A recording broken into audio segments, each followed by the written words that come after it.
Halo guys,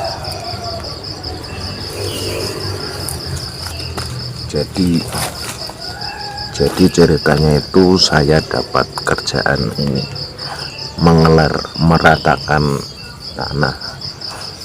Biasanya saya kalau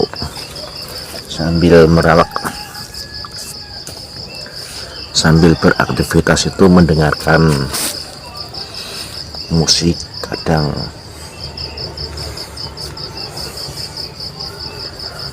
ketoprak atau apa ya, tapi kali ini saya ingin mendengarkan ceramahnya Kiai. Enaknya kita dengerin aja ceramahnya Kiai Haji Bahauddin Nur Salim. Oke. Nafsu itu benar-benar dilatih. Maka masyhur dalam cerita ada orang perang sama Ali radhiyallahu anhu. Ketika perang ini sangat semangat. Tapi ketika orang itu meludahi dan Sayyidina Ali ini tersinggung karena diludahi, Sayyidina Ali langsung angkat tangan. Sudah, perangnya nggak usah diteruskan. Karena saya marah sama kamu sekarang demi nafsu, karena kamu meludahi saya. Padahal saya tadi motifnya demi Allah dan Rasul. Jadi sangat tipis bedanya kita emosi karena diri kita dan emosi karena Allah dan Rasul. Sehingga ketika diludahin ini terus beliau mikir, jangan-jangan perang saya karena saya diludahin. Nah, yang hilang dari peradaban modern adalah Allah itu tidak begitu hadir di hati kita. Saya sering cerita di mana-mana, teks hadis itu sebenarnya berbunyi gini, ini hadis sahih. Mangka na yu'minu billahi wal yawmil akhir fal yukrim jarohu. Ada yang fal yukrim jarohu doifahu, ada yang fal yakul khairan aw yasmuk. Siapa yang iman dengan Allah dan Rasul maka harus memuliakan tetangganya, memuliakan tamunya.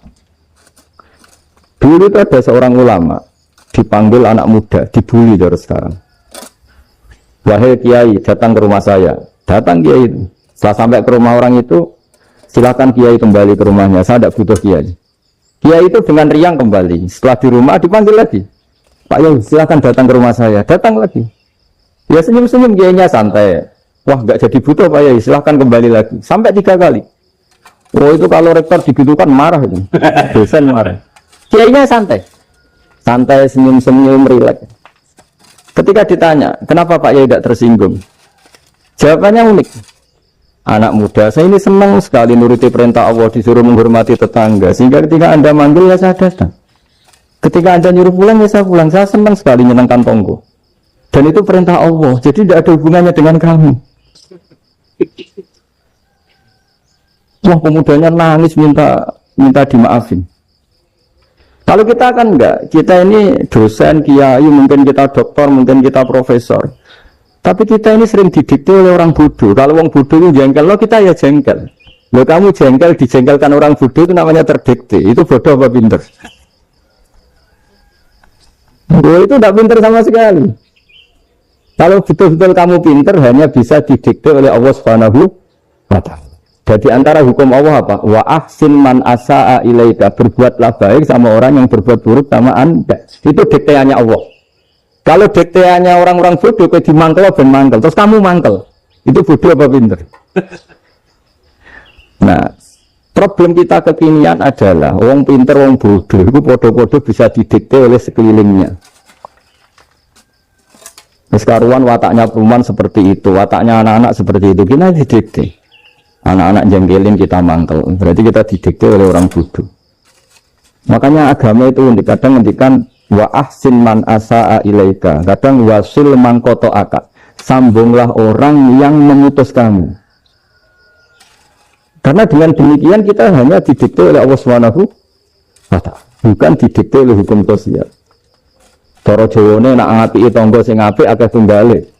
Berbuat baik sama yang berbuat baik pada kita itu, untuk orang fasik ya seperti itu, maling ya seperti itu, sama.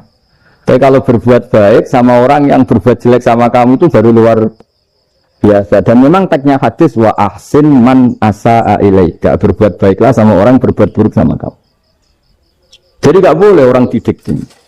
Makanya ngaji di sini diantaranya saya akan cerita dalam sebuah hadis sahih, dalam hadis hasan yang diriwayatkan Imam Tirmidzi ada kalimat dari Rasulullah Shallallahu Alaihi Wasallam, dawe Nabi, la takunu imma'atan, taquluna in ahsanan nasu ahsanna wa in zalamu zalamna. Walakin watti'u anfusakum in ahsanan nasu antuhsinu wa in asa'u Allah tazlimu. Kamu jangan jadi orang yang mudah diombang-ambingkan oleh orang sekeliling kamu. Yaitu kamu mengatakan jika orang baik ke saya akan baik, jika orang buruk ke saya juga akan membalas buruk. Itu namanya Anda didikte. Tapi berkomitmenlah kamu akan berbuat baik meskipun orang lain berbuat buruk. Nah sekarang logika sosialnya begini. Kalau di Indonesia itu ada 1000 kiai, ada 1000 profesor yang ingin membenahi Indonesia. Rata-rata orang awam itu semau gue. Terus mereka mendikte kita.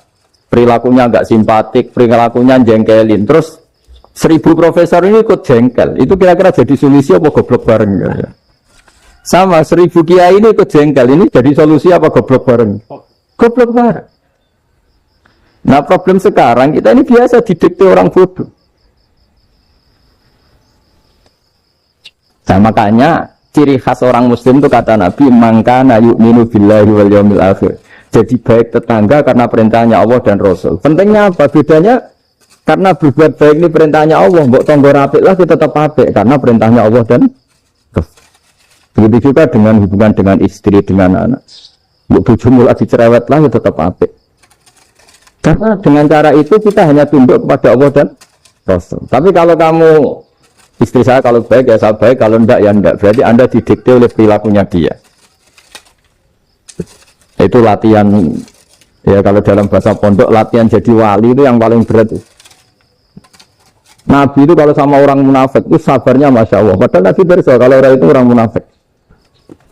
Karena dengan cara seperti itu, bahwa kebaikan Nabi pada seseorang itu atas perintahnya Allah dan Rasul, bukan atas nama servis. Kalau Nabi hanya baik kepada Abu Bakar, itu mungkin orang bilang, sadu nih Abu Bakar baik sama Nabi. Tapi kalau Nabi baik sama orang munafik, Abdullah bin Ubay bin Salul, itu kalau nggak perintahnya Allah dan Rasul itu nggak bisa. Nah ini cobalah berlatih seperti itu sehingga kita tidak mudah didikte. Ya saya ulang lagi nggak mudah apa? Didikte. Ini ngaji itu harus objektif. Objektif itu jujur. Jadi bisa saja korbannya ayah saya, bisa rektornya, bisa semuanya. Jadi korban dengan makna yang bagus. Karena di antara saran Al-Quran Allah ngendikan kalau belajar atau mencari nasihat atau mencari kebaikan apa saja itu diistilahkan walau ala anfusikum awil walidaini wal aqrabin, meskipun ketentuan itu merugikan kamu. Jadi ketentuan apapun yang merugikan kita harus tetap kaji meskipun itu tidak menguntungkan kita. Karena banyak problem, mulai dulu sebenarnya problem itu orang yang wakam da'in yadda'i annahu da'a ilallah tapi hakikatnya yad'u ila nafsi. Jadi banyak da'i yang mengklaim dirinya mengajak ke Allah dan Rasul tapi sebetulnya hakikatnya mengajak ke kelompoknya sendiri. Misalnya ini termasuk kiai yang masuk orisinil. Orisinil gini, suatu saat atau kapan saja saya kok sudah tidak laku jadi kiai, asal Islam jalan tetap senang, karena nggak penting yang populer saya apa enggak itu tidak penting, yang penting agama ini tetap jalan. Sama negara ini harus jalan siapapun presidennya. Ya ini penting saya utarakan karena perbedaan antara nafsu dan komitmen beragama itu tipis sekali. Sehingga dulu pernah ada cerita ini bukti keadilan Rasulullah SAW. Nah suatu saat Nabi itu ngaji, yang ngaji seperti ini. Terus ada pemuda dengan cueknya melewati masjid yang sedang dipakai Nabi ngaji. Singkat cerita semuanya ngomel ya, bergumam. Celaka betul pemuda itu, ada Nabi ngaji kok tidak ikut ya. Tapi Nabi secara besar hati ngendikan, ini ada di beberapa kitab di Fadhailul Kasbi, keutamaan kerja. Kata Nabi, pemuda itu mau mencangkul di lahannya. Jika dia mencari nafkah untuk keluarganya, untuk kebaikannya, maka itu bagian dari ajaranku. Jadi Nabi berbesar hati bahwa kerja seperti itu bagian dari ajarannya. Jadi tidak harus datang ke majelis ngaji. Dan bisa saja yang sedang hadir itu ya, orang yang dari istrinya minta belanja dari ngaji terus general dituntut belanja kan gitu. Mungkin anak-anak UMM yang kesini daripada tengok-tengok Malang bosan jalan-jalan ke Rembang. Nah, jadi nggak mesti benar juga niatnya gitu. Nah kemudian yang perlu dicatat, kenapa kita menjadi enjoy dengan Islam? Islam itu adalah agama yang tidak didikte oleh materi. Jadi kalau Anda ingin makan enak, mungkin kalau pikiran kebanyakan orang, anak-anak muda yang milenial, yang gaul, ingin makan enak ya makan yang disukai. Misalnya sate atau bakso Malang atau apa. Kalau orang-orang yang jadi wali gak gitu cara berpikir. Ini yang masih orisinil. Ditanya, ini dunia baru kesulitan makanan, baru resesi. Cara makan enak gimana? Jawabannya lucu. Ya gampang, idamuhu alju. Idam itu lauk. Kalau kamu ingin makan lauknya paling enak apa? Alju. Kamu harus lapar banget. Sampai kalau puasa itu lihat tempe itu wah luar biasa. Tapi kalau kamu nggak puasa, air putih itu nggak menantang. Tapi kalau puasa, tempe air putih itu menarik dan Anda tetap lahap. Apa? Karena lauk terbaik adalah alju, yaitu lapar. Nah tapi kita ini enggak, kita ini kayak orang bodoh. Kayak orang bodoh tadi, profesornya makan nyaman ya kalau sesuai selera. Ya itu kan sama dengan anak-anak ABG. Anak ABG itu makan lahap ya kalau yang disukai. Lalu bedanya apa ABG sama profesor? Kalau cara berpikir masih sama kan itu. Kiainya juga gitu, kiai makan enak kalau yang disukai, kalau enggak ada. Lalu bedanya apa kiai sama orang awam? Orang awam juga gitu, makan lahap ya kalau yang disukai. Nah ternyata perilaku kita ini yang pintar sama yang bodoh sama mas. Kalau kamu ingin berkasta lebih baik, itu cara makan enak itu apa? Idamuhu al-jur. Lauk terbaik adalah karena kita sangat lapar. Makanya masyhur dalam cerita-cerita tarikh sirah nabawiyah. Nabi diberi hadiah, beberapa hadiah. Di antaranya ada yang diterima, ada yang enggak. Termasuk yang dikembalikan itu dokter. Ada seorang raja memberi hadiah Nabi dokter Tobit. Itu sama Nabi dikembalikan. Karena dokter ini sudah lama kumpul Nabi itu tidak pernah sakit. Akhirnya dokter ini putus asa, ini nggak perlu diobatin. Ketika ditanya, kenapa ya Rasulullah engkau tidak pernah sakit? Karena kita ini kaum, kita ini komunitas masyarakat yang tidak akan makan kecuali lapar. Dan kalau sudah makan, berhenti sebelum kenyang. Jadi sederhana sekali pengobatan zaman itu. Sebagian besar penyakit itu pasti disebabkan kita ceroboh dalam hal makan. Sudah ngerti kalau durian masalah, kalau makan durian enggak kehitung gitu. Apalagi kalau gratisan itu tambah banyak. Itu pola tidur juga gitu kata Nabi. Dan kita tidak tidur kalau tidak sangat ngantuk. Nah itu namanya orang-orang soleh yang sudah ada didikte materi. Kalau didikte materi kan bisa tidur nyenyak kalau kasurnya enak, AC gini-gini. Dunia enggak, tidur enak itu ya kalau sangat ngantuk. Mbok di gudang, mbok di bis, kalau sangat ngantuk ya semuanya ya enak. Sama, mbok lapar, mbok hanya tempe, tapi kalau sangat lapar itu ya enak. Ya ini ilmu yang mulai hilang, ilmu-ilmu yang mulai hilang. Nah ini pentingnya ngaji ya. Jadi akhirnya ulama-ulama Indonesia itu dipakai rujukan. Jadi mulai Mbah Hasyim, Mbah Ahmad Dahlan sampai era buyut-buyut itu masih orang alim. Lama-lama yang di Indonesia ini orang-orang yang bodoh. Sehingga orang Jawa kalau ke sana dibully, ya Jawa tak kuluh kaya. Orang Jawa itu penggaweannya itu makan ular. Karena belut itu kalau di kamus itu persis ular. Dulu itu kan kamus tidak full color. Gara-gara gak full color, gambar belut sama ular itu sama. Belut itu belut sama ular kalau nggak full color gambarnya sama apa enggak? Sama. Terus orang Jawa itu kan masih banyak yang makan bajing tupai. Bajing kalau digambar tidak full color sama dengan tikus. Gambar yang tidak warna hitam putih. Sehingga kita ini dibully pemakan tikus dan pemakan ular. Karena belut itu persis ular kalau digambar yang tidak full color.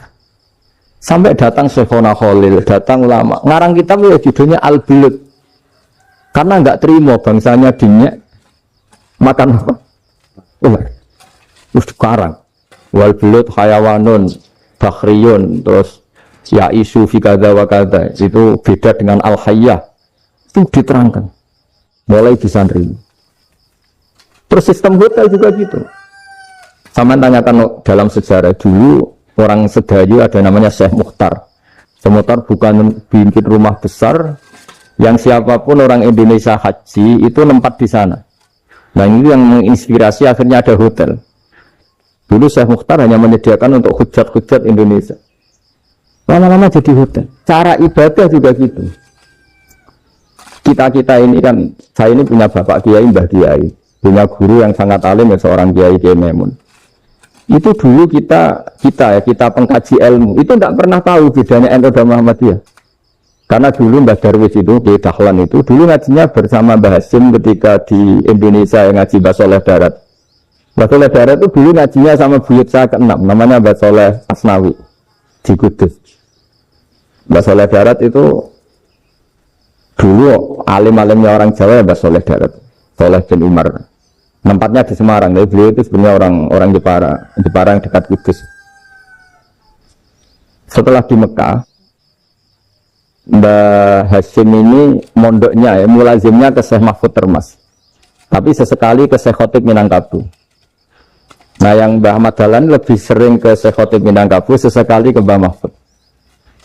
Singkat cerita karena Syekh Khotib Minangkabau sudah modern ya, terlibat organisasi dunia. Pas itu beliau pengagum Muhammad Abduh, pengagum Rasid Ridho, sehingga bawaannya Mbah Dahlan itu lebih pergerakan karena beliau lebih mengidolakan Syekh Khotib. Nah Syekh Khotib sendiri sebenarnya orang Minangkabau. Jadi beliau namanya Muhammad saja. Jadi menantunya orang Arab. Nah itu dicibir mertuanya ini karena punya mantu orang Jawa, orang ndak Arab. Singkat cerita terus di mertuanya bilang gini, kamu jangan pernah bilang kalau orang Arab itu mansa kanal Arab, orang yang bertempat di Arab. Walakin mantakallama bi arabiyyin fasihin, tapi orang bisa ngomong Arab secara fasih. Singkat cerita kalau kamu tidak percaya, nanti suatu saat menantu saya kalau Jumatan, tidak usah kamu kasih tahu, langsung suruh jadi khotib. Tidak usah kamu kasih tahu, sarannya tidak usah kamu kasih tahu. Kalau sekarang kan enggak. Kalau dosen mau jadi khotib kan mengumpulkan materi dulu.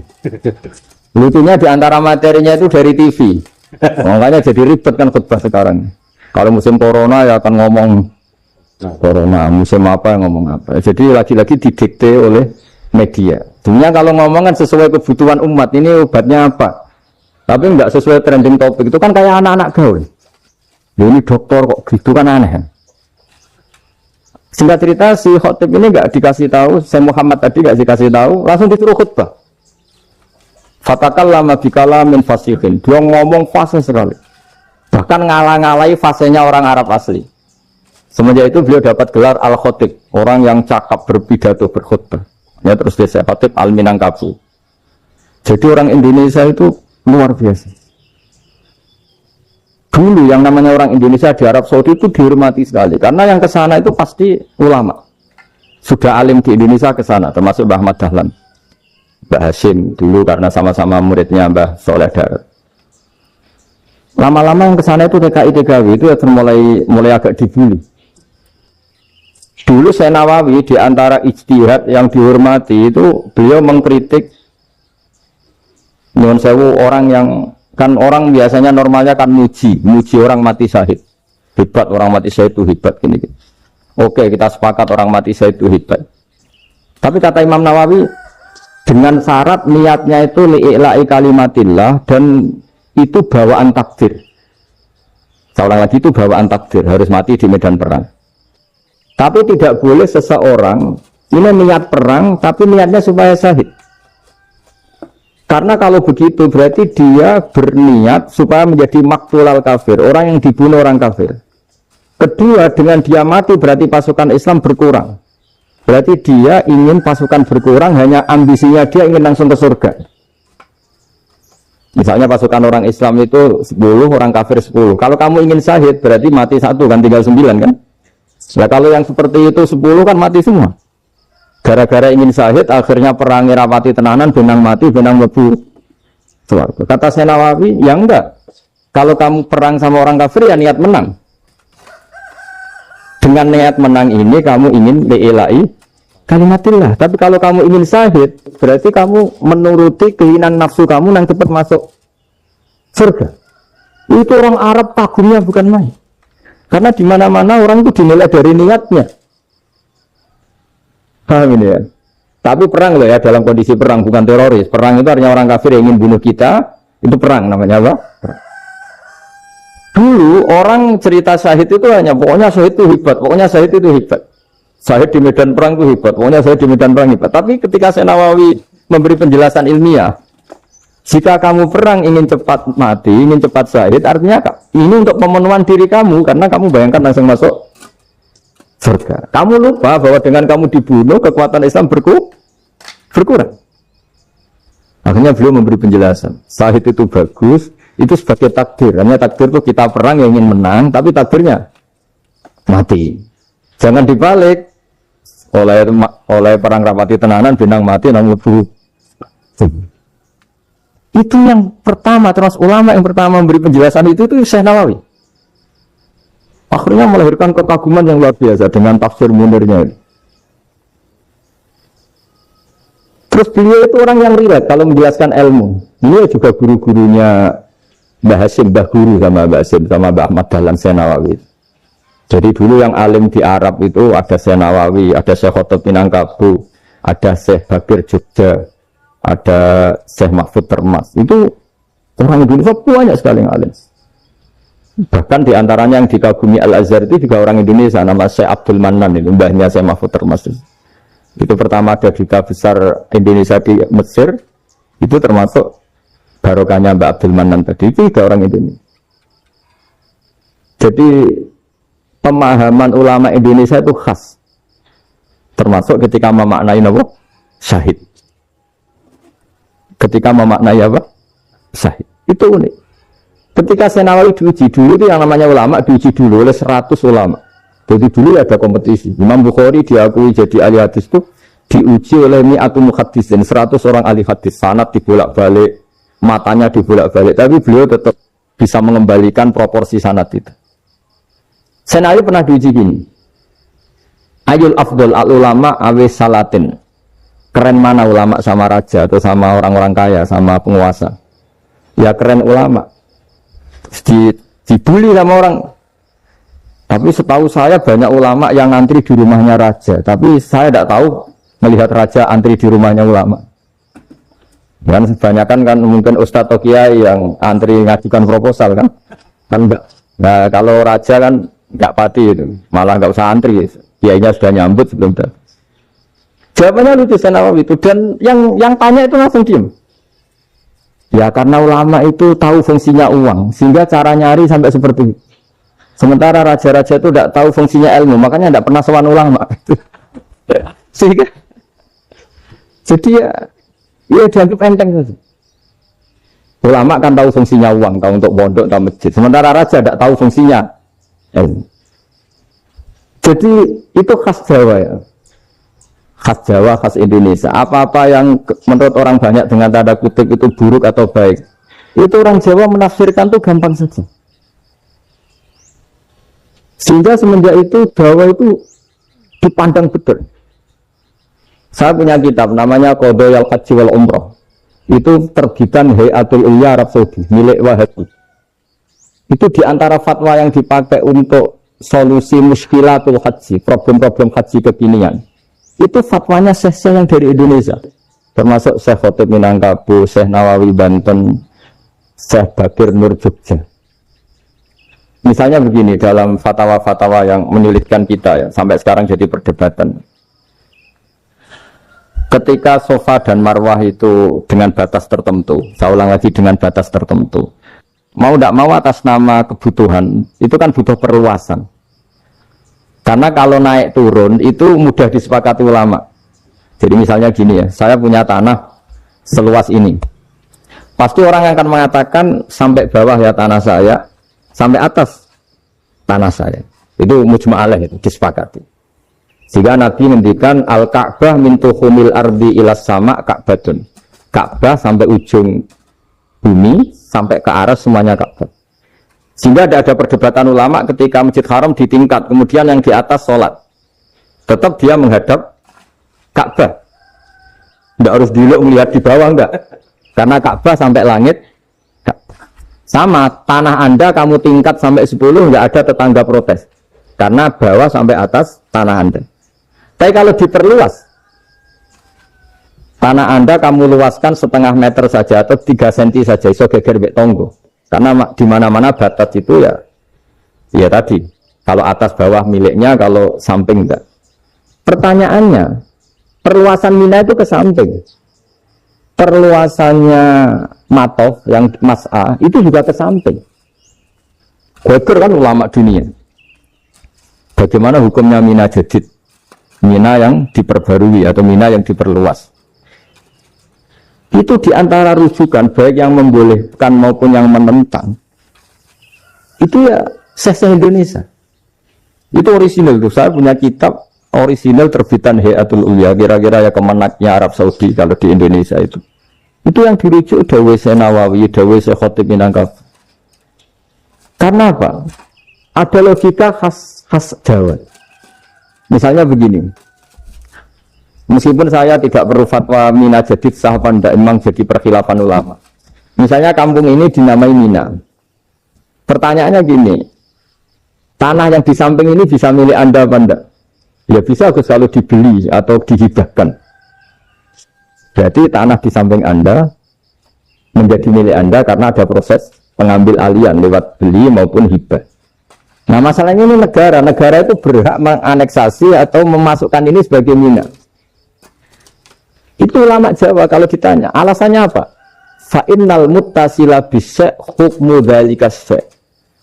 Karena yang gantet, yang mutasil itu bisa dihukumi seperti sesuatu itu. Jadi kalau ini Mina, ya yang gantet Mina ini ya bisa dikatakan Mina. Beda dengan membuat Mina Malang Mina, wah itu tidak bisa, tidak mutasil kan?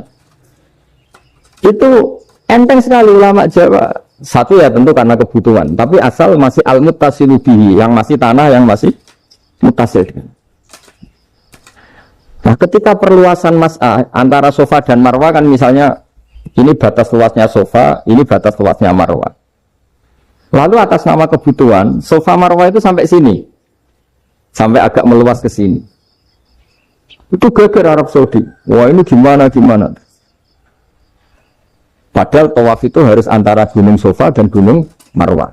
Sa'i itu ya. Tapi kalau istilah Quran memang tawaf sama-sama. Makanya apa? Inna Sofa al-Marwata min sa'airillah faman hajjal baita wa i'tamara fala junaha alaihi ayyat tawafati. Nah, jadi kalau istilah sa'i di Quran itu masih tawaf.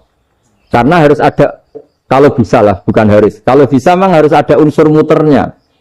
Kita kalau sa'i kan dari sini Sofa sampai sini Marwah. Terus kan agak muter ke sini. Nah, kan agak membentuk lingkar, makanya Quran tetap mengistilahkan apa?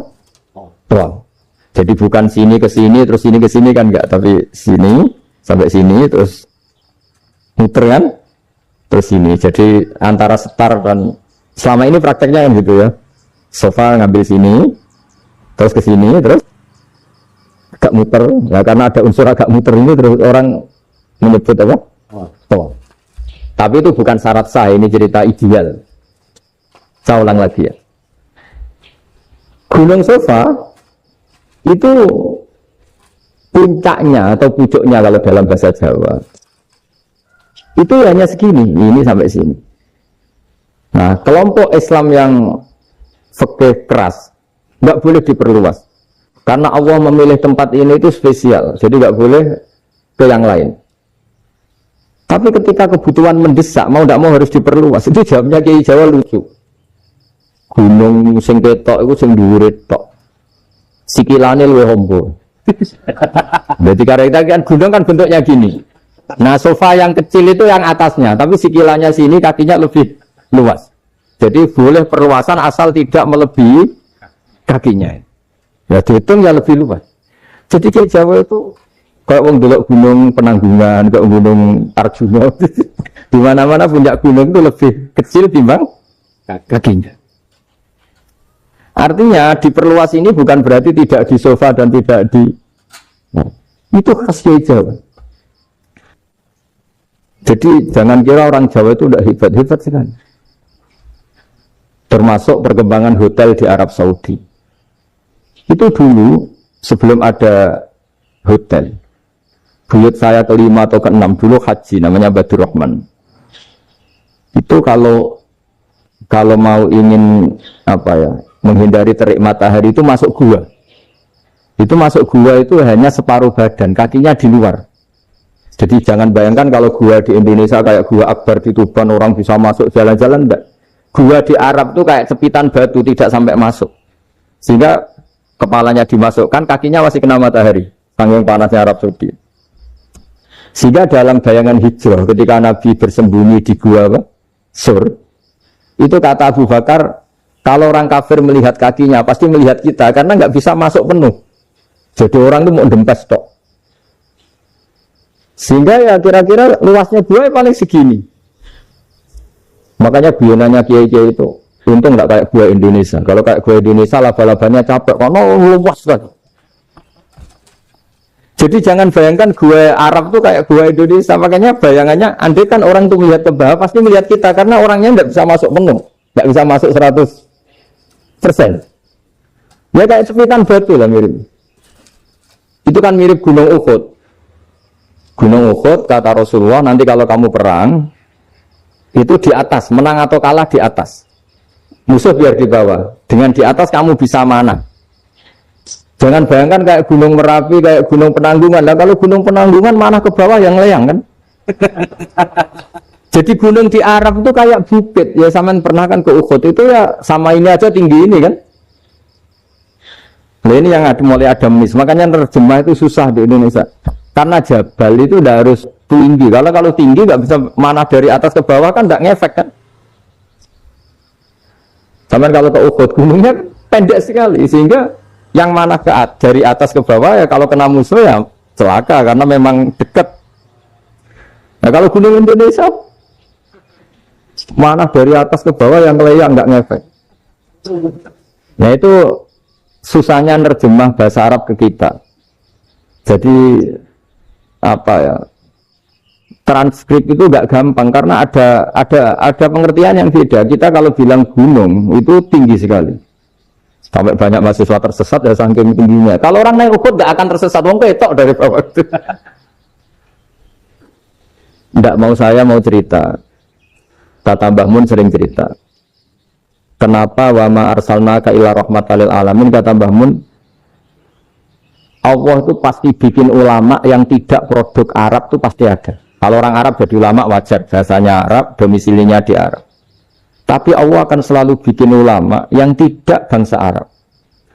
Imam Ghazali itu Tus itu Persia. Imam Bukhari itu kira-kira kalau sekarang ikut Uzbek.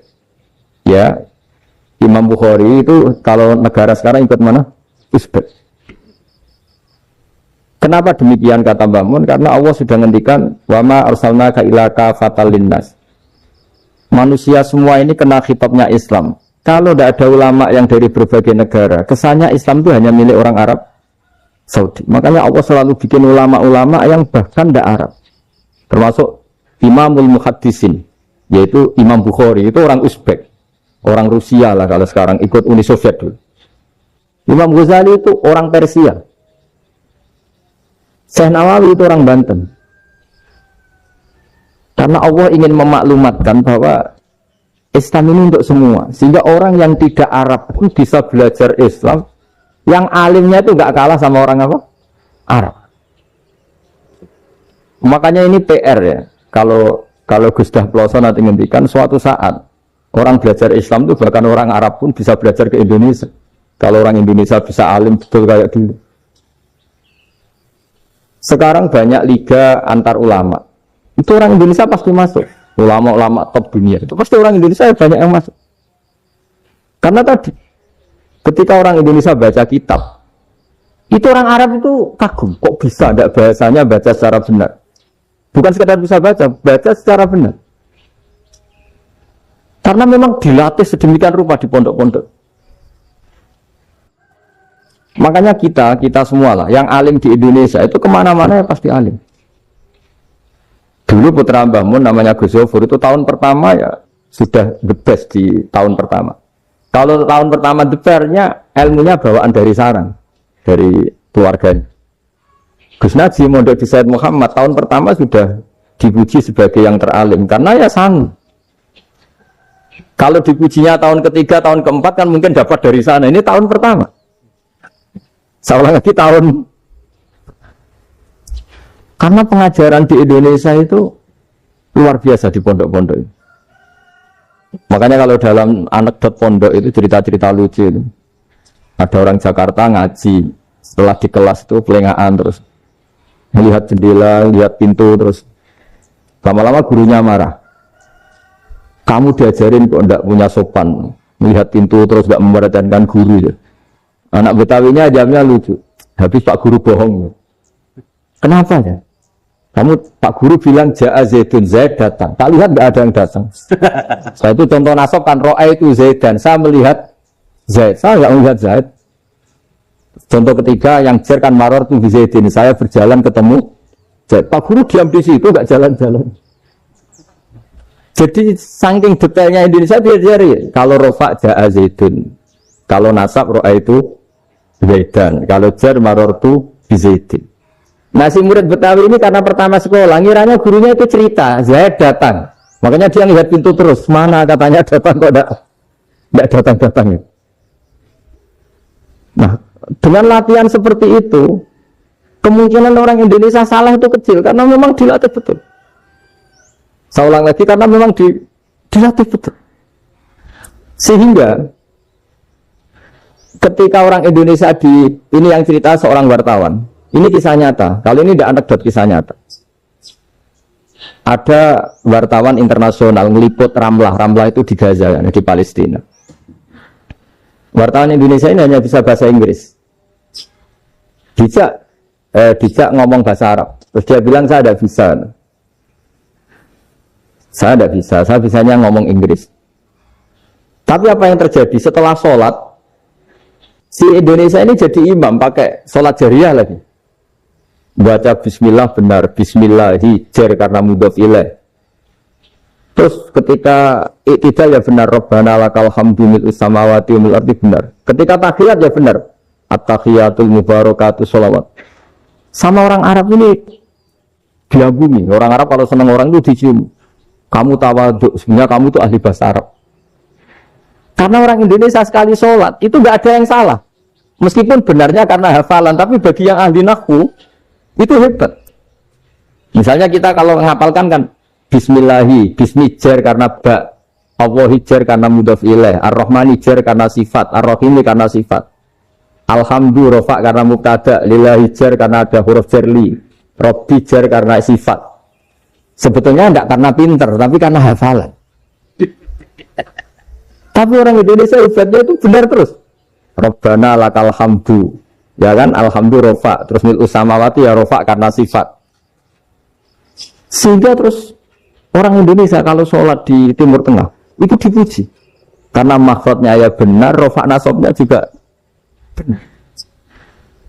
Nah itu di negara lain tidak ada yang kayak Indonesia. Orang Cina itu sering bikin marah orang-orang Arab karena kalau dongo itu nggak fasih kayak orang Indonesia. Orang Indonesia kalau dongo ya Allahumma tohhir qalbi. Orang Cina ini yang jadi guyon di Arab. Allahumma tahir kalbi. Itu kan bedanya aja loh. Itu orang Arab pertama membiarin. Lama-lama kalbun entak gitu. Maksudnya asu-asumu gitu. Karena dia bilangnya qaf itu kaf. Jadi kalau Allahumma da'wa tohir. Kalau aturi nyucekno panjenengan kalbi ing asu ingsun kan. Tapi kalau qalbi itu hati ingsun. Tapi kalau kalbi anjing ingsun. Bedanya qaf sama kaf. Ada arah-arah aja. Kalbun entak. Asu-asumu. Maksudnya kan ada. Tapi padahal orang Cina itu bareng dilihat teksnya ya pakai qaf. Orang Indonesia enggak, mulai kecil dilatih, sak fase-fase. Sampai yo sulit betul latihan Fatihah itu. Kalau di Kudus malah sampai 3 bulan Fatihah itu. Sampai at-tahiyyatu, kurang lagi, kurang bersih. At-tahiyyatu ini. Sampai ada cerita itu orang dipanggil maftuhin itu enggak melengak, harus maftuhin. Tapi barokahnya itu orang Indonesia kalau dongo memang benar-benar Allahumma tahhir qalbi. Ya Allah sucikan hati kami, bukan tahhir qalbi. Karena sekali jadi kaf itu maknanya anjing saya. Ya Allah sucikan anjing. Jadi ini orang Indonesia. Jadi kata Mbah Mun, dawe Mbah Mun, illaka fatal linnas, bahwa agama ini milik semuanya. Itu diantara bukti Allah menghendaki atau mendesain Islam seperti ini, orang yang belajar di Indonesia itu pengetahuannya Islam, pengetahuannya tentang Islam itu tidak kalah sama yang belajar di Al-Azhar, sama yang belajar di Arab Saudi. Makanya ini PR-nya UMM, PR-nya IAIN, PR-nya UIN. Bisa enggak sealim mereka dalam bahasa Arab? Nah, bahasa Arabnya mau man anta, ana zaidun. Jangan sampai, karena kita di sana ini kadang dibully. Orang Arab tuh kalau bully kita, sampai tak kasih cerita. Itu ngawurnya Masya Allah. Kata dia, ada anak orang Indonesia haji. Si anaknya orang Indonesia dijotos sama anaknya orang Arab. Dijotos, dipukul. Sehingga cerita terus si orang Indonesia nggak terima, anaknya yang orang Arab dipukul. Yang balut bapaknya. Orang Arab tanya, 5 ada dorok tak ini, kenapa kamu mukul anak saya? Itu orang Indonesia baca. Wah, aku gila. Jadi ada bilang gitu. Artinya anak saya dihadai maka tak ada. Arabnya gitu. Anak saya dipukul maka saya balas mukul. Itu orang Arab mantuk oh gitu. Paham?